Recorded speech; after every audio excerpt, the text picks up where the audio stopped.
Ciao, sono Corinne e oggi preparerò per voi i bignè. Vi ricordo che per supportarmi basta lasciare un like, poi se vi iscrivete al canale siete fantastici.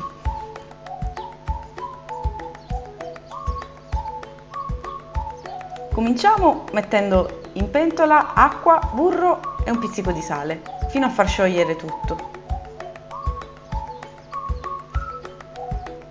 Quando sarà tutto sciolto per bene, togliamo la pentola dal fuoco,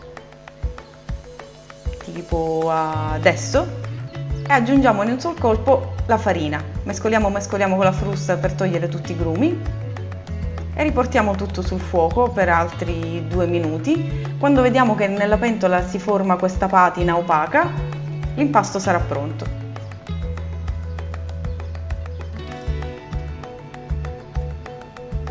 Togliamo la pentola dal fuoco e passiamo l'impasto in un contenitore dove si raffredderà per circa 5 minuti e andiamo in planetaria. Gira, gira, gira, gira, gira e aggiungiamo le uova uno per volta.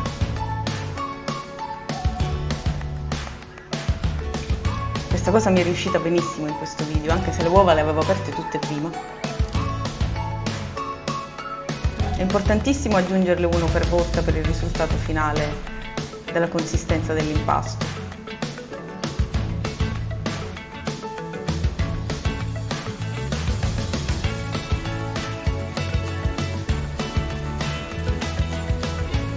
Eccolo qua. Quando l'impasto è pronto passiamo direttamente in sac à poche. Tappetino microforato in questo caso, ma c'è anche l'opzione carta forno, così potete provarli entrambi. Fate dei ciuffetti della grandezza che più vi aggrada e in forno 160 gradi per circa 15 minuti e 10 minuti in forno spento prima di uscirli fuori. E questo è il risultato, sono bellini, no? Crema diplomatica con cui ho riempito i bignè.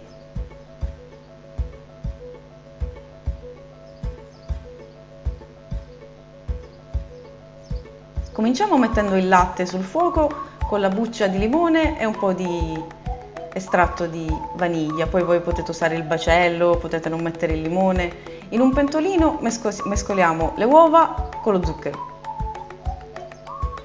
Non dimenticate di iscrivervi al canale, di lasciare un like se il video vi è piaciuto. Aggiungete la farina, mescolate, mescolate, mescolate fino a raggiungere questa consistenza spumosa e poi in più riprese aggiungete il latte.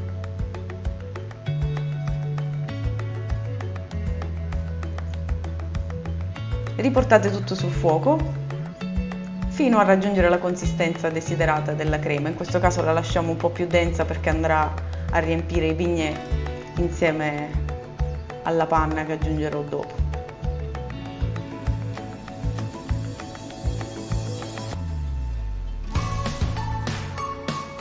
Quando è pronta mettiamo in un contenitore di vetro con pellicola a contatto e facciamo raffreddare completamente. Nel frattempo montiamo la panna fresca e aggiungiamo dopo lo zucchero a velo.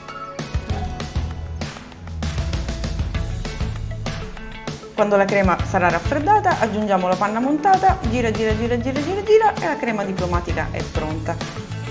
Deve avere questa consistenza fantastica qua. Riempiamo la sac à poche.